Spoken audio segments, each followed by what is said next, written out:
Good morning. This is House Talk with Wally Kerr. I'm your host, Dave McKay. Wally Kerr joins us from Your Home Sold Guaranteed Realty Kerr team. Good morning, Wally. Good morning, Dave. How are you today? I'm doing fantastic. It's a wonderful Saturday morning. The temperatures are starting to go up a little bit. Springtime is upon us. Looks like a nice day today. I'm so excited for spring and summer. Everything's blossoming out. It's beautiful outside. It's time to go look at homes. It is? It is. It's getting. We're after spring break. The kids are back. They're back in school. Pretty soon summer's going to be here. I'm going to start looking around and clicking around, checking out homes I want to go view this summer. You know, it's interesting how the last 2 or 3 years have been so different. Because with rates as low as they were, people were buying year-round like gangbusters. But I think we're back to a more traditional market, and the traditional market in real estate has always been, at least here in the Oklahoma City area, has been April, May, June, July are the 4 busiest months of the year. Sure. I think I've done a lot of research in the past, and out of those 4 months, April to July, like every year, 3 of those 4 months have always been the biggest year for home sales. Now, that changed over the last 2 or 3 years with COVID and the artificially low interest rates that the Fed set. But I think we're back to a more traditional market. Exactly what you said a minute ago is right. It is home buying and selling season for a lot of people. And you said the Feds. And we had a decision this week. I think we thought they were going to raise their rates, but we didn't know by how much or anything. But a decision has come in and tell us what the Fed decided upon. We've certainly made them our scapegoat for the real estate market, haven't we? Because they have changed to outer boundaries. They've changed the scope of the real estate market to kind of shut us down. I mean, from November through February, home sales were very slow here in the metro. We're much slower than we have been in the past. This week was a 1/4 point raise in the Fed's rate. Okay. You and I have talked about that. Doesn't mean that interest rates go up a 1/4 point. Sure. That's the Fed's rate. So their rate was at something like 4.5%, and that basis point increase, all that is what they charge to banks to loan money overnight. Mortgage rates will typically follow about in place. We're seeing mortgage rates about the same as they were the last show we did and the last 2 shows. And the reason being, Dave, is the mortgage industry is always trying to figure out what the Fed's going to do next. Okay. And they've been talking about this 1/4 point or maybe a 50 basis point increase for several weeks. It ended up being a 25. That was no surprise to the market. So it doesn't change the interest ahead. rates. Yeah. So they've been kind of setting their rates. They're not reacting. They just been kind of, we hear it's going to be this. So that's kind of where we are. So when it came out this week, it wasn't like, now we need to make a move. It was, that's kind of what we thought. And our rates will kind of stay the same. Is that correct? They already knew that they were expecting an increase. The mortgage companies had probably reacted to that 3 or 4 or 5 weeks ago. The surprise would have been if they would have gone up and raised 50 or 75 basis points. Had the Fed done that on their overnight rate, mortgage rates probably would have come up a bit. So it's still a great time to buy. Rates are historically, for a lot of my career, have averaged about 6%, 6.5%, and that's where they are right now. Okay, so I know we have some pretty good topics to talk about today, and I want to talk about first-time home buyers. We've talked about they can get, depending on what kind of programs there are, there's some special rates that they can get and special programs to take advantage of. But advice for first-time home buyers, what do they need to think about, maybe even before they're going out to look at homes?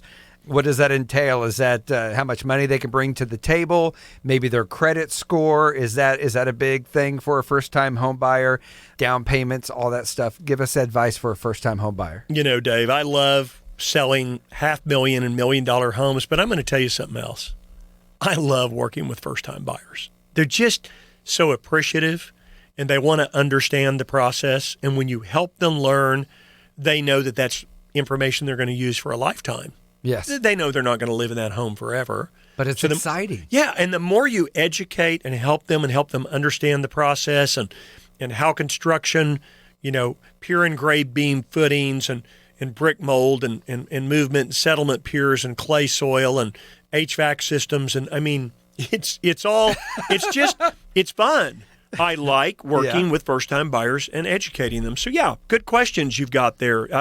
Credit score.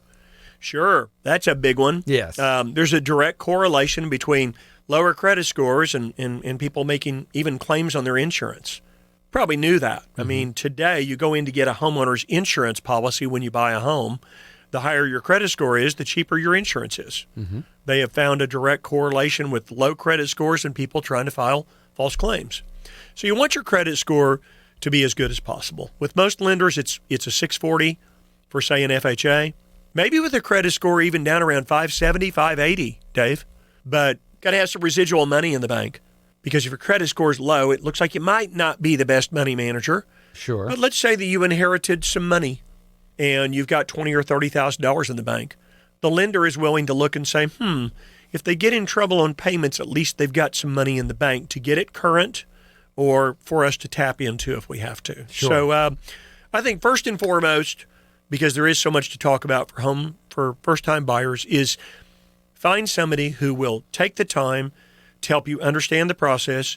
First-time buyers are going to have 100 or 200 or 300 questions, and whoever they work with needs to be patient and help them understand that. Okay. Because there are so many loan programs, like you talked about a while ago. There are some good programs for first-time buyers available. The Oklahoma Housing Finance Agency, which we call OHFA, has these bond money programs all the time. You probably pay just a little bit higher on the rate. Okay. So let's just say today that rates were 6. You might pay 6 1/4, maybe 6 3/8. Okay. But the bond authority will grant down payment assistance for a buyer. And if the buyer has their down payment, it can be used for closing costs. That down payment assistance or closing cost assistance is typically about 3.5%. There's some guidelines. You can't make $250,000 a year in annual income and qualify for these programs. And you do need to be a first-time buyer. There are some low down payment programs available. So understanding all of those, we have a lot of Native Americans in Oklahoma, right? Yes. Got that beautiful museum. Have you been in that museum, by the way, up here at I-35 and I-40? I'm ashamed to say I have not. Dave, what time do they open today? Because I think what we should do is... take me over there? Yeah, I'm thinking about making you... I don't know. I was going to make you my date today, but you need a shave. So, no, I'm just kidding. But I do think it would be fun to go see the museum. I'm not sure exactly what they call it, but we do have and pay tribute to so many Native Americans. I'm part Indian myself. I'm like a 16th Navajo. I'm Osage. You're Osage? Yes. Well, see, just the two of us, and we've never talked about that. So we're going. We're going today. We need to go. Indian Heritage allows those with a Native American card to buy with a 2.25% down payment, and then in a lot of cases, they don't pay that PMI that we talked about on our show last week. Okay. And that just adds more money to the payment. Okay? I think one of the biggest questions I hear is, when do I have to have all this money? I mean, Wally, I hear I need 3.5%. Is that like tomorrow? Is it next week? That could be daunting. When do I need this money? Which the truth is, most of it you don't need until closing. Okay. There's another question is, when's this closing date? And who decides this? And how long is this going to take for the loan? Because my lease is up in 30 days. Can I buy a home in 30 days and get in? And that's a scrap. It can be done. But to get the inspections done and the appraisal done. Sure. And the financing done, that's a lot to get done in 30 days. You know, what are closing costs? Do I qualify for a lower down payment? What's this mortgage insurance deal that we're talking about? I don't want it, and I don't want to pay it, so do I have to have it? Okay. What's the difference between getting pre-qualified and getting pre-approved? Dave, you and I know how busy the market's been the last 2 or 3 years. People walking around with a pre-qualification letter, they lose out on homes. They need a pre-approval letter, which says, we've verified this stuff. The lenders checked the money in the bank. They've checked the employment verifications, what we call a VOE, verification of employment. They've done a VOD, verification of deposit. So, boy, if you're walking around and want to make an offer on a home, and there's more than one offer on it, more than yours, if you don't have a good, solid pre-approval letter from a pretty local, reputable lender that the realtor community likes, you're probably going to lose out. So I get it, because it's like, I am approved. I am green lit and I am ready to go. That's my pre-approval. Why would I even bother with, or what does a pre-qualification stand for? Is it just kind of like a brief It's not look? as good. Like, what is it really? Yeah, really what it is you call the lender and say, I make this much and this is how much my debts are. How much do I pre-qualify for? And the lender has no verification whatsoever. So a pre-qual letter is just, I gave the lender the information Pre-approval means the lender checked the information and has verified it and can tell me that I'm pre-approved for Okay, this so amount. I don't need to really go for a pre-qualification. I should just go straight pre-approval because that means a whole lot more. It's going to look a lot better when I'm looking at that house and I can show, hey, yeah, I can buy this house. You know, if you were 6 months down the road and you just said, hey, I'd like to get an idea of what I might qualify for, that's where the pre-qual comes in. Okay. You can do it over the phone, and if you will give honest and accurate information to a lender over the telephone with what your income is and what your debts are, they would be able to give you a pre-qualification, typically over the phone. Okay. And you just go, okay, now I'm not going to buy for 6 months, but I kind of know where I should be looking. That's for me. The pre-qualification is for me so that I know what the numbers are that I can look at. Pre-approval is for you. I'm showing up and saying, I'm pre-approved to buy this house from you. For the seller, Here's for the realtors in the transaction. I got it now. So it is important. I just made it, but you're right. It's good for me to start looking around going, yes, I can afford that $1.5 million, or no, I can't. I think you actually explained it better than I did. I think you did. What's a warranty plan? Do they really cover anything? I've heard that my friends bought a warranty and it didn't cover this repair. So what are the good warranties and what are the ones that are not good warranties? And will the seller pay that or do I have to pay it? Escrow account. What in the world is that and what goes in there and do I have to have one? Things like earnest money. This is a big one, Dave, is people say now, if I make an offer, but I don't like what I see and we do inspections, do I just lose my earnest money? And the answer to that is no.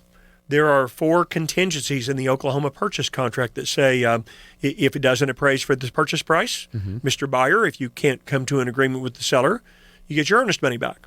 If you do your inspections and there are issues you know about and that you don't like, you can back out and take your earnest money back. If the seller can't give a good title to the home, what is that? Well, that's like things like probate. And foreclosures and bankruptcies and divorces. Yes, it's like buying a car and you find out that it was in a flood. It's like, a salvage title. Right. There you go. Right. Okay. In real estate, we call it a clouded title or a title defect. Okay. Some of those can be fixed easily and some can't. So a buyer has the right to back out if there are title problems. And then if it doesn't appraise for or if they don't get their loan. Now, that's the big question, Dave, is someone says, if I don't qualify, I went to my lender, and they said I'm pre-approved, and so I think I'm good. But what if I make this offer and then they don't give me the loan approval? Am I going to lose this earnest money? And you and I know the answer to that is no. The contract's very clear. It's contingent upon qualifying. Okay. Some other things I think buyers would like to know about is what inspections can I do? What if I ask the seller to do repairs and then they just won't fix it? What do I do from there? Negotiating. Are you paying too much for a home? Well, the appraisal will normally protect that, but not in every case, especially if you're paying cash. Okay. How long in advance do I shop? In other words, my lease is up. Get a lot of those calls, Dave. My lease is up in 6 months. When do you think I should start shopping, Wally? And I think the answer is probably don't start right now because anything for sale now is not going to be available. 2 to 3 months? Probably 2 to 3 months in advance is a good timetable. Give you a chance to really hunt down and see what's available in the market, begin to understand the market, hunt for 2 or 3 weeks, and then be able to put an offer in on a home and allow about 45 days for closing. 35 to 45 days. Don't cut it too much shorter than that. You don't want to make an offer 2 or 3 months in advance because you can't lock an interest rate. Mm-hmm. We talked about that in one of our past shows. Okay. And then how long does the closing take? When do you get to move in? Well, you get to move in the day that you close. In California, where my wife Cindy is from, you closed and you didn't get possession of the home for 3 days while it funded. That's a kind of a surprise for a lot of people. States are different as far as when they fund and when possession occurs. Here, you go sign, lay your money on the table, seller gives you the keys and garage door openers. You're off and running. You go get in the moving truck and go over and don't call Wally. Is that for California? Is that just a safeguard for them, that industry, to make sure that it's a funding thing with the way the money transfers? Okay. So, and I was joking when I said don't call Wally. I used to help my buddies move in college, and I'm past the moving days. Well, okay, so I want people to give you a text or a call here because it's an involved list, and there's a lot of good questions, and the answer isn't going to be the same. The answer might be different depending on their situation. So, again, first-time home buyers that are listening might have a question for you. This is a real easy. They can text you at 330-3000, call you at 330-3000 if they just basically want some advice. I just want to chat with you.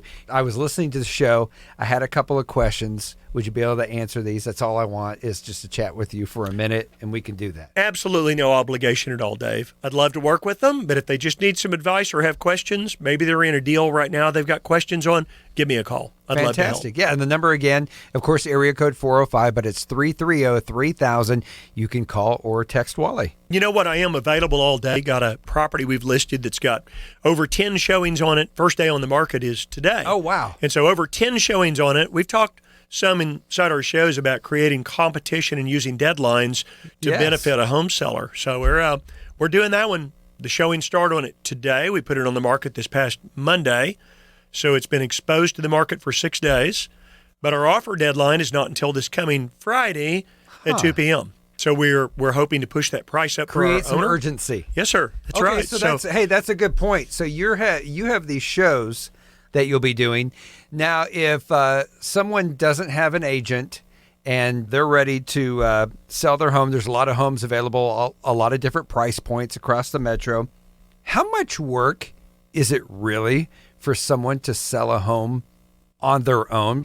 So I think our listeners would like it better if they heard both sides from me. Okay. If they didn't just say, hey, Wally, you're advocating to just list my home for sale. So let's talk about a couple things going on in the marketplace, okay? We've talked a lot about the lack of inventory, why there's so few homes for sale. Sure. And a lot of that's because a lot of people right now are sitting on an interest rate that's, let's say they refinanced years ago. I know a lot of people that are sitting and have a fixed interest rate on their home on a 30-year mortgage, maybe a 15-year mortgage, between 2.5% and 4%. So what's the motivation to go sell your home right now if you got a 4% rate and go to a 6.5%, right? Sure, you're losing money. Right. So, Dave, that's the people that are moving right now generally are the people that really need to move. Maybe there was a death in the family and they need to move mom out of a big home because dad's no longer with them. They need to move mom in with them. They have had an injury to their leg and they can't do stairs anymore. You've got 2 kids at home and all of a sudden your wife is pregnant with twins. No. So, and then we also have people moving in from out of state all the time. Sure. I talk to a lot of people who are chasing their grandkids and they're moving here from out of state. So the point to saying that is the inventory is low. And can you sell your home by owner? Absolutely. And you can save some money without paying real estate fees. Let's look at some of the pros and the cons. I mean, if you have the experience and the time to do this, maybe this is a good option for you. And then, hey, if you can't sell your home, set a deadline with yourself. If it's not sold in 2 weeks or 4 weeks or 6 weeks, then call Wally. How's that? That's fair. Okay. I mean, that's what I'd like you to do is if you can't sell it on your own, I've told friends over the years, Dave, don't call me if you don't need me. But if you need me, call me. Okay. And I mean that sincerely. I do. And you've mentioned, well, I'll just say this. You've done this for over 35 years. You're an expert at this. If someone needs your expertise, you are there to help. We are here this morning to educate people on home buying and home selling, whether or not they're going to pick up the phone and call you or not. We want people to be educated in the process. You can help them along the way. But you've mentioned before, we're here to educate people, and you are there if they need your help. The more we make our show informational and not a sales job to come use Wally and his team, sure, we'd love to have your business. Maybe you've already decided you are going to use a realtor in the future. I hope I'm that realtor, and I hope that the knowledge we share inside our show will show the experience and the expertise. But let's give everybody a chance to do whatever they want to do and give them the information they need. So here were some things I wrote down. When it comes to selling your home on your own, make sure you have the time available. I think a lot of people aren't consciously aware of how much it takes to get home, whether you're getting the kids out, moving the pets, turning the lights on, cleaning the kitty litter box, getting the dishes out of the sink because you had to run to work real fast to make it on time. Sure. So do you have the time to show your home, and can you be available when people want to see it? The truth is, we have some buyers that like to start early in the mornings and go see homes at 9 a.m., and other people can't see them until after work. And so imagine for a minute, Dave, you're looking through a Better Homes and Gardens magazine. Okay. Okay, and there's a home pictured in there. There's a great Oh, kitchen. they're always fantastic. They look perfect, right? Yes, they are. That's hard to live in a perfect world, man, right? Oh, that's true. I mean, to just have your home show ready, but you know what? Sometimes builders or even people with vacant homes will do staging on the inside to make it look perfect. So a buyer walks in and goes, I love this home, I'll buy it right now. It's kind of the impression you want to leave with people. So do you have time to get it ready? We also have something, since I said get it ready, we have a get it ready program. I have an owner right now who really couldn't afford to put the carpet inside his home. And so I've paid for it for him, and he's going to pay me back at closing. It's about $4,000. Okay. And his carpet inside the home was wine colored, like burgundy, like almost Boomer Sooner red. Okay. Throughout the home. Oh, wow. Put the home on the market for a bit, and we just had too many non-visionary buyers that couldn't see past that carpet. But he really couldn't afford to put that in. That's something we offer to our sellers. Okay. Is a get it ready program. We can fix the fence. We can change carpet. We can get wallpaper down. So Cindy and I are willing to take a look at a limited number of repairs. And if you've got a home that needs some work, you may be sitting at home right now thinking, I bet I could sell my home for more if I could just do this. Call me and we'll look at it together, and maybe I can fund that. Okay. Can you set the right price? So looking at data, understanding the homes down the street, what they had, what they didn't have. For a lot of people, that's pretty hard to analyze and set that right price. I think that would be tough. I think you could go today, Dave, and look at home sales in your neighborhood, and I bet you could hit within $15,000 of what your home might be worth. But the question is, can you get it down to that fine range of, I'd put it between here and here. And I can remember appointments last week where I said, hey, I think I wouldn't price it below $285, but I wouldn't price it above $290. So I can narrow that down and hopefully help an owner set a price to where once they set the price, they're actually getting offers above the listed price, like what we talked about a minute ago. The home that went on the market today at $600,000, we believe it's going to sell for more because we believe we put the right price on it. How about some other things? Can you be available when buyers want to look? Are you a good marketer? You know quite a bit about social media, don't you? Well, yes, but I'm going to say this is going to be something that's going to hamper a lot of homeowners, I think, because they don't know where to reach out. They think, like we've talked before, I'm going to put a sign in my yard, a sign on the corner of the neighborhood, and who's going to see that? Just a couple of people in the neighborhood going in and out.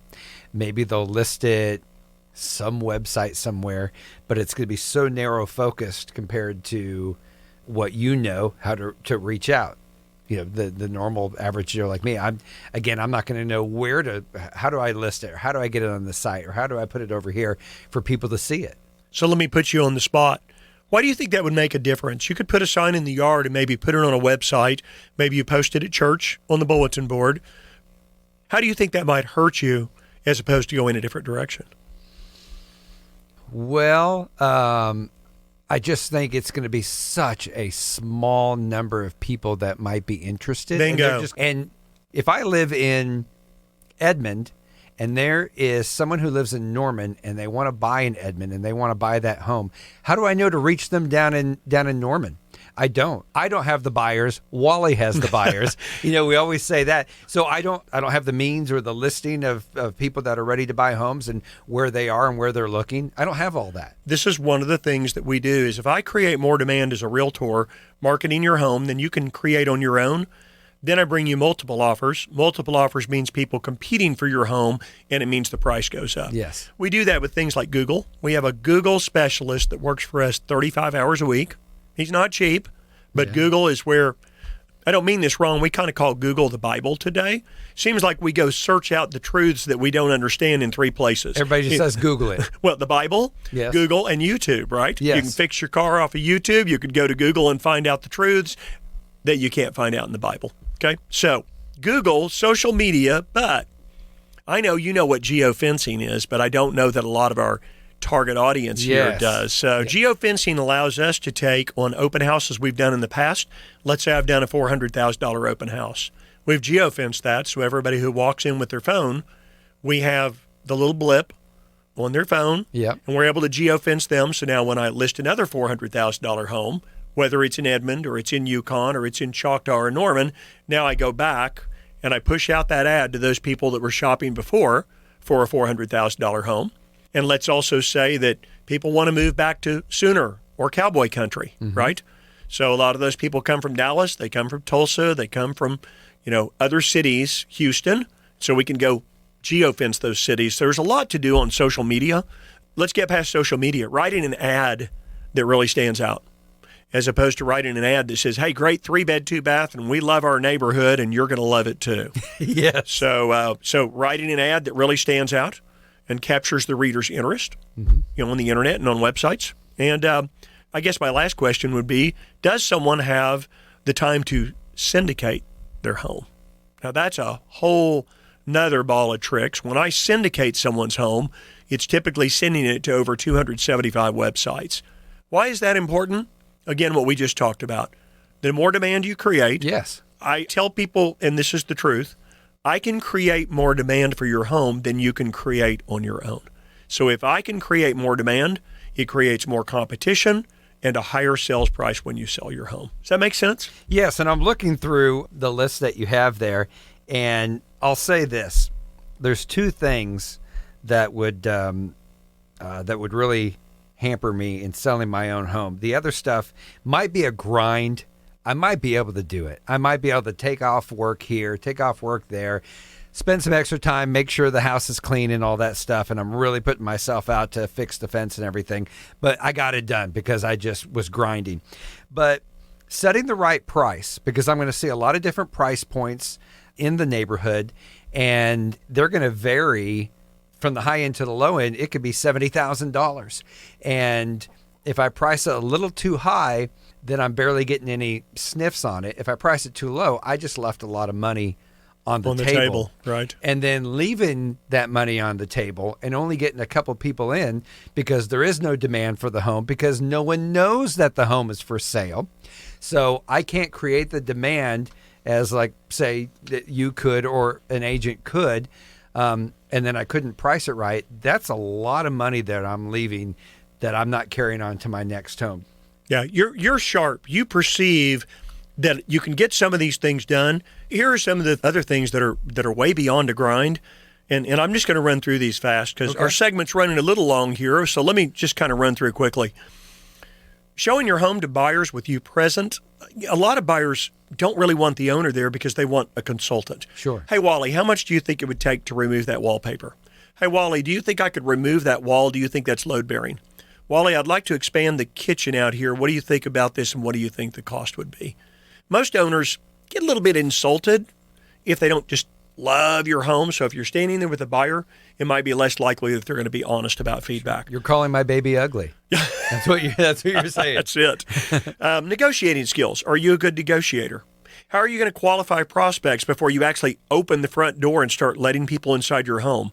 Do you know that their intentions are good? Are you ready for people to show up on your front doorstep because you've got a sign in your yard without an appointment? Hey, I saw your sign. Can I see your home right now? What about getting feedback after showings? We find that many buyers are hard to reach after they look at a home, but we push to get the feedback for our owners so our owners know whether their price and condition are right. Okay. What's your expertise understanding the Oklahoma purchase contract, the inspection time periods, the timelines set out in the contract? What if somebody defaults? How are you going to enforce that? Or did it fall through due to financing, or due to a low appraisal, or due to inspections? Or were you really told that, and did the buyer just want to back out and get their earnest money back? What's really covered, during the buyer's inspection period? What can they do? What can they not do?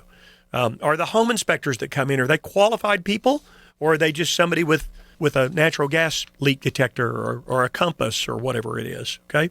And then as part of the closing process, remember, Dave, in there, you've sold your home now. Now you got to move. And and normally, Yes. I hate moving. Dave, I hate to move. I don't know about you. Moving is a bummer. But here you've got a contract on your home and you got to move out in 5 or 6 weeks. So you're trying to take care of abstracting the title opinion, allowing for inspections. Does the inspector request, items that are compliant with the contract, or are they asking for things that aren't covered by the purchase contract? And how do you know that? Can you interpret that?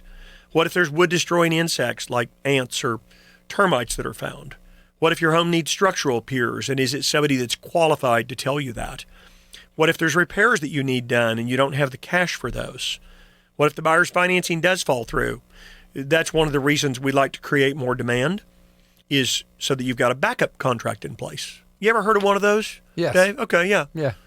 Just if the first deal falls through, We got one we waiting got one waiting in the wings. Yes. So when somebody comes back and says, "Hey, Dave, we got 7 pages of repairs we want here," then Wally and Dave go back and say, "Yeah, well, I realize you want my used home to be like brand new. Mm-hmm. Why are you thinking that in the first place, Mr. Buyer?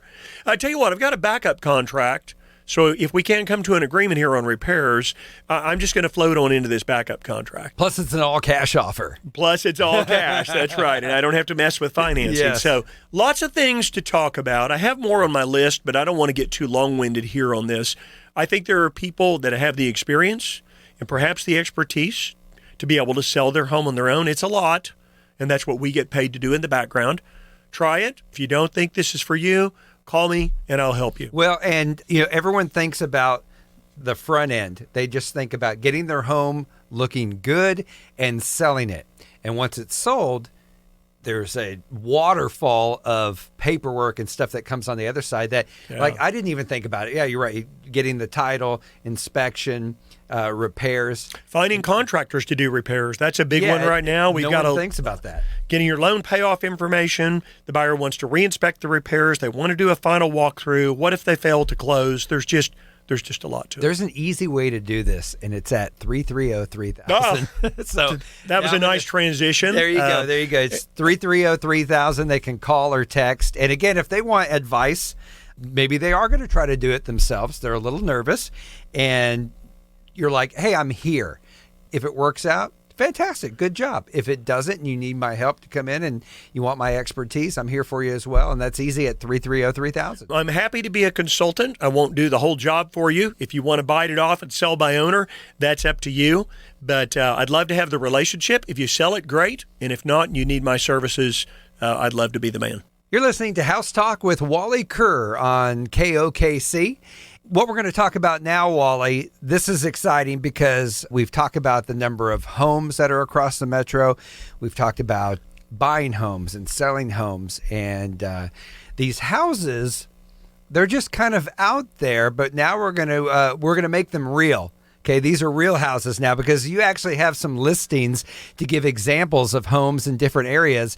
These are actual factual homes we're going to talk about now. So this is cool. We always have homes for sale for sellers, and we just haven't taken the time to highlight a few of those. So I'll just tell you, we'll keep it fun. Got several homes in historic areas right now. If you want to see these, and if you're near a computer, you can go to wallykerr.com on our website, and you can see lots of pictures to get an idea on some of these. Real excited about one of these I'll tell you about today because it has over 10 showings on it today, and this is the first day it can be shown. Okay. It's the home we put on the market this past Monday and said no showings until today. And now the offer deadline is this Friday. So our goal was to create a lot of demand for this home and a lot of interest. Okay, so, where is it? Where is it? Well, let's start on that one. So it's in Norman. Okay. It's in a very, very exclusive area in Northwest Norman called Grandview Estates. And so, yeah, the name is pretty, but here's what's special. That neighborhood was developed like in the 70s. Okay. But they're 2-acre lots in West Norman. And most people would realize that the land values are so valuable in West Norman. How in the world did someone not go sell this and just make them smaller lots? So there are some 10 and 15,000 square foot homes in this neighborhood. Okay. This home itself, it's 4610 Timber Ridge Circle. I think it's 2,870 feet. Goes up today at $600,000. 2 acres, and it is a 4-bed, and it does have a pool. That's a great property in a very, very, very exclusive neighborhood. There's less than 30 homes in the whole neighborhood. Oh, that's cool. It's across the street from Roosevelt School. That one you should look up. That's an exciting property. Okay, well, hopefully my wife isn't up yet and she didn't hear that. But Oh, I already have an appointment to show it to her later today, okay, Dave. fantastic. And I already have your pre-approval letter in hand. Okay. We've got a great one in Crown Heights right now that's beautiful, just off of Broadway and 36th. It's a great 3-bed, 2.5 bath. That one's at 528 Northwest 37th. If you love historic homes and historic areas, it's Mesta Park and the Las Vegas edition. That's one where a lot of people don't know the name of the edition. Okay. We got a nice, big, beautiful home there that's about 3,200 square feet, totally remodeled. And it's a 4-bed, 4-bath, and it's under $400,000. That's a sleeper on the market. And it's in the Las Vegas edition, but it's not a gamble at all. You're getting a great home. And, Dave, you're getting too good for this show, buddy. It's $369.9. Check out 2215 Northwest 16th Street. Got another one over just off of 23rd Street on Northwest 25th, which has got one of the most beautiful backyards and covered patios and decks and outdoor lighting and landscape walls and lighting up on the fences. They just painted and carpeted that one, took out the maroon carpet and all the paint, went with grays on paint and the inside colors. It's really pretty. It's 2624 Northwest 25th Street, and it just had a price reduction down to $260. Again, these homes are on wallykerr.com. They are. We've got them all there with pictures. We got time for maybe 2 more? Yeah, That'd let's be okay? do it. Let's do it. Got a great home in the Glen Eagles edition, which is right up just off of Western and 150th, up in the Fairview Farms area. Yes. You know where that is? Okay. Yes. 4-bed, 3-bath, 3-car, little over 3,200 square feet. Just had a price reduction down to $439.9. Okay. For the Glen Eagles edition, that's a great price. I know some people that live near there, so now I kind of have an estimate on what their home is worth. There you go. Great location, too, off of Memorial. Yes. Really, really good location. I like it a lot. And then this got a great one over in Shawnee. We work all across the metro.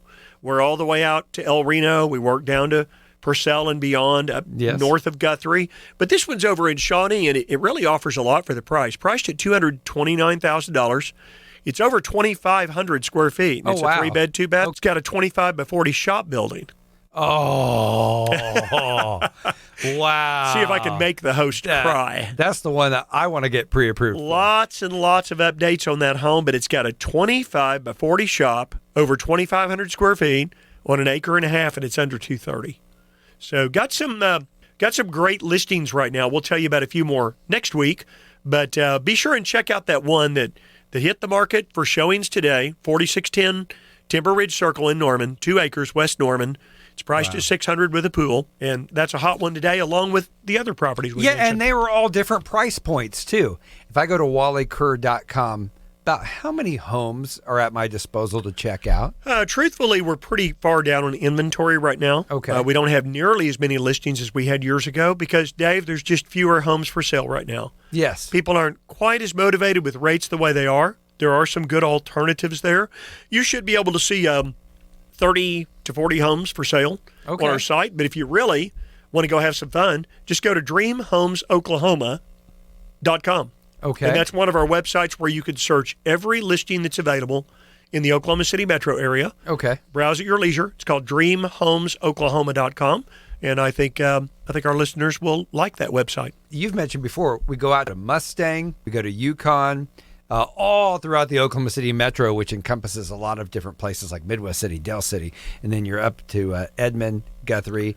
You said Norman, and how far south of Norman? Well, Blanchard, Purcell. You know, our goal, Dave, is not to turn down any business. We want to make it. If we're going to work with a seller that we know their area and have expertise, if we're going to work with a buyer that we have expertise in those areas, our goal at Kerr Team, and everybody knows it at our company, is helping families with whatever their need is. Sure. People have to move for specific reasons. Our goal is to help them get where they need to be in life. So I was going to say, again, all different price points, all different parts of the huge metro, like we just mentioned, all the different towns and cities. I do want to mention, because you said that a minute ago, I didn't mention a single listing here below $260,000. You and I know, Dave, the homes that are hopping off the shelf really fast are those homes at about $250,000 and below, $300,000 and below, depending on where you are in the metro. So if you're concerned that things are selling so fast and you're not able to buy a home, we keep a list of off-market properties that are not for sale yet. I've got 5 that I'm working on right now that are not on the market yet. And if you'd be interested in knowing about those before they go on the market and before other buyers can see them, call me and ask me about my coming soon properties. Maybe I've got something that would interest you that's not on the market yet. Fantastic. So a couple of sites to check out there. And the easiest thing to remember is 330-3000. Shoot you a text if they're listening right now and have a question. Say, hey, I'm really interested in some homes in Mustang. What do you have? And you're probably going to, in a couple hours when you get back to the office, you're going to shoot them a text and say, hey, right now I have 12. What do you want to look at? Where do you want to look at? You bet. And then there's a wide variety of homes that maybe you can still get them into around the area. So again, 330-3000, and we can go shopping for some new homes. You bet. Today. Dave, a lot of people might think we do the radio show and that I take off the rest of the day. I always work on Saturdays. So if you'd like to call after the show today, I would be delighted to talk to you.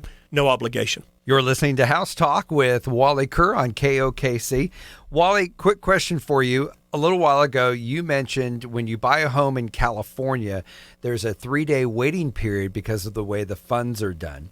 So I'm from California. I have a friend that lives in Southern California. They just purchased a new home roughly about 2 months ago or so. Okay.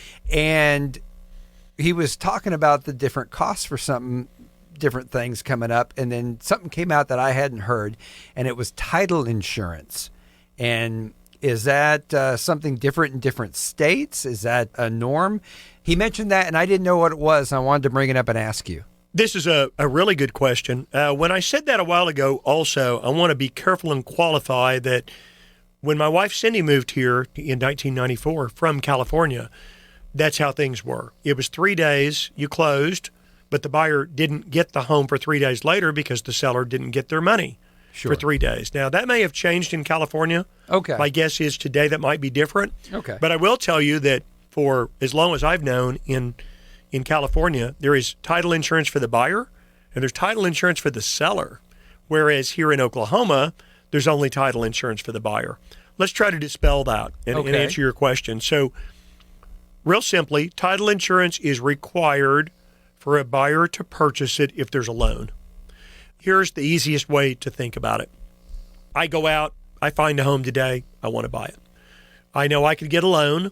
I go to the mortgage company and I say, hey, it's $300,000. I'm going to put 10% down, which means I really want to borrow $270, right? $30,000 down payment, Yes. 10% down. I'm going to borrow $270. And I ask them and say, what are the closing costs going to be? And they say, well, we're going to do a title search on the property. There's going to be some abstracting done, which is the history to the property, and then we're going to do a title search. Okay. But the title search is a title opinion. It's not a title guarantee, and that's the difference here. So the title opinion comes back, and the lender says, well, it looks like title's good, but you're going to still need to buy us a policy so that if the title isn't good, if there's something that didn't get caught during the closing process, we have an insurance policy because, Wally, we're going to go loan $270,000 on this home that you want to buy, right? So if they're going to loan me $270,000, they have some say-so in this, right? Sure. So I have to go buy them not only a homeowner's insurance policy, I have to insure the home I'm buying, right? Okay. I don't get to close on it unless I buy insurance. It's like driving a car off a car lot, and the car lot finances the car for you. They require proof of insurance before you can take the car and drive it, right? So now I'm going to have to pay homeowner's insurance. Yes. And mortgage insurance. Mortgage insurance. And now, we have a title insurance. So we got title insurance. Wow. And then we have closing costs Right. and all that. There's a lot of insurance that I'm paying for. Well, it's a big asset, and Yes. it's a big investment. Okay. And really the risk is on the lender's part. And so they want to make sure that title is clear. Let's look at it from the lender's perspective. Make it super simple. Okay. Somebody moves in, buys a home, they stop making payments. And so the lender goes through the foreclosure process, assuming the borrower doesn't get caught up. Normally takes 5 to 6 to 8 months to go through foreclosure, typically. Okay. There could be some differences to that. The lender gets the home back. They want to sell it, right? Yes. They don't want to own the home. They want to No. own the paper and the note and the payment, but they don't want to own the home. Yes. Now they find out they have a title problem. Because The it was history to the foreclosed. property's messed up. Okay. It could be from that foreclosure. It could be from something that happened previously. It could be probate, foreclosure, bankruptcy, divorce. There's a litany of things that can happen to cloud the title on a property where it can't be sold again. Okay. So you buy a title insurance policy, and the lender looks and says, yay, I'm insured. If there's anything wrong, all I have to do is turn to the title company, and they're going to pay for all the legal costs to give me clear title. Okay, So- that was going to be my next question. So then, if something does happen, sure, they're in the clear. What do I do? But that insurance pays for the company to go clean it all up, and we're good. Typically, the place where you closed, you call them and say, looks like I've got some sort of title problem, and I need this to be fixed. And there's no deductible. That's really important. Okay. No deductible on title insurance. Okay. So let me ask one more question. Sure. If there is an issue, I'm buying a home. The home is in great condition. I got a pretty good down payment, and the rate's good. Everything is going great. The mortgage company loves me because I'm going to make all the payments on time. I'm putting 30% down. Everything's great. But all of a sudden we get a title back that has some issues with it, and I know it can get cleaned up.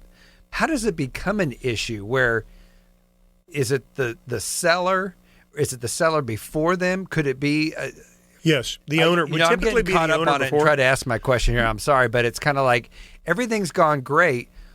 I don't understand. I guess how does a title really kind of throw a wrench into it? I know it does. It's probably in there from the past. It okay. could be some action that was done in the past and wasn't caught. Here's what happens most likely is the home may have sold before, but the title expert may not have caught it on the previous closing.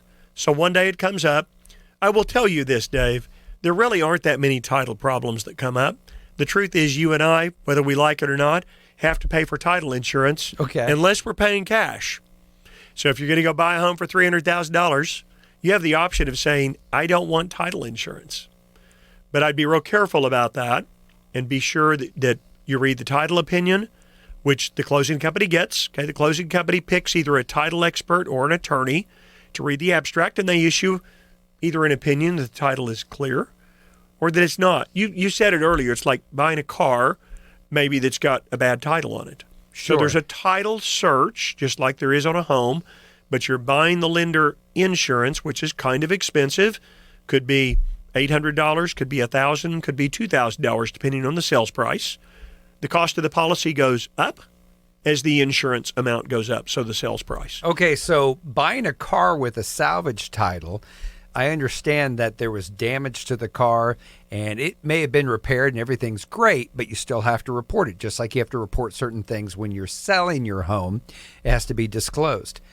In this case, the house is in great condition. There's a problem with the title. How does that affect me when we go down the road? If I did pay cash for it and they say, look, it was a foreclosure to begin with, or it was just a messy divorce and stuff didn't get settled right, what could happen to me as a homeowner with a cloudy title? Yeah, well, a clouded title, you just have the legal costs to fix it. So you'd have to hire a legal firm, probably a real estate attorney, to go fix that for you. Who knows? Maybe it's a couple of $100. Maybe it's a few $1,000s. What if somebody's passed away? So if somebody's passed away and owned a home, and we need what's called a curative document. I don't want to get too technical here, but we need a curative document, but that person is no longer alive or that entity is no longer in existence, then you do what's called a quiet title action. It takes 60 to 90 days and typically costs, I think it's $2,000 or $3,000 to do. Okay. So title insurance can be something good to buy. If you don't have a lender, you can buy an owner's title insurance policy. If you do have a lender, you're going to have to buy lender's title insurance. And then there's a difference in the amount of the policy. Does this make sense? We talk about in here putting 20% down on a home so that you avoid mortgage insurance, right? So what happens if you buy a home that's $300,000 and you put 20% down, which is $60,000, and you borrow $240? Now, the lender's policy has to be for $240. Yes. But if you own the property and you pay off the lender and you live there 15 or 20 or 30 years or whatever and pay off the lender, their title insurance goes away. And they were insured for $240. So now what you need is, if you want title insurance, is you buy a policy for you. And I will tell you this, if you're buying in a brand new subdivision If it's an Ideal, a Home Creations, a D.R. Horton, a Roush Coleman, Homes by Tabor, those neighborhoods, Dave, are all developed at the same time. Yes. Yeah, you have to buy it for the lender, but I would never buy owner's title insurance. Think about this for a minute. Let's say one of these home builders buys 80 acres to build on. Does it make sense that if they buy that one parcel from John Q. Smith, that if they divide it up in lots, if one lot has a problem, every other lot has a problem because it was one tract of land, right? Yes. So let's say I'm buying a home and somebody calls me about my guaranteed sale program. It's, Wally, I understand you have this program that in the unlikely event that you don't sell my home, that you'll buy it, okay? Let's say that I go buy that home and I walk in the door and they say, tell you what, instead of just putting it on the market, could you just make me an offer and buy it today? And that does happen. Okay. Where I will reach a nice agreement with an owner who says, I don't want to go put it on the market. I don't want the inconvenience of showing it.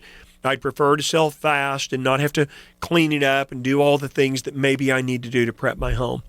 Dave, if I buy a home that really has just been one owner and it's in a new home neighborhood and they've not been through probate or foreclosure or bankruptcy or divorce, do I really need to buy title insurance? No. If I buy the home cash, if I use a lender, sure, I'm going to have to buy title insurance, but only for how much I borrow. Is there, and this might be a stupid question, but again, there's no stupid questions coming from me. If I, again, buy the house and there's a problem with the title, is there any scenario where I could lose the house? No, that's what a quiet title. That's a great question. Okay, because I don't know. I'm kind of scared now. I'm just, oh wow, I better get this or. No, that's a great question. Okay. That's where you do exactly what those words say. Is you quiet. The cost is $2,000-$3,000, and that will fix about anything. Okay. There are some situations that I've seen that have been far more complicated with, say, trusts or inheritances. That's what I was kind of thinking about. And a family going, oh, well, wait a minute. That was our house. I don't want to oversimplify it. It can get complicated, but it's pretty rare. Okay. But the company with the insurance will take care of that and will say, well, no, this is. If you have title insurance, they're going to fix it for you. So title insurance, it is some money. That's what you asked about was your friend who was out of state and asked about title insurance. Yeah, it's in Oklahoma generally, let's say maybe as low as $200 or $300 on a lot if you're buying a piece of land. And maybe it's on a $200,000 home, maybe it's $600, $700, $800. And on $1 million home, it may be a couple of $2,000 or $3,000. But it's pretty good to have if you're not absolutely sure about that title or if the home is sold several times in the past. So that's good for peace of mind. It is. It is. Okay, good. You're listening to House Talk with Wally Kerr. It airs right here on KOKC every Saturday morning at 7 a.m. If you're thinking of making a move or you have a question about your title insurance, you can call or text Wally at 330-3000.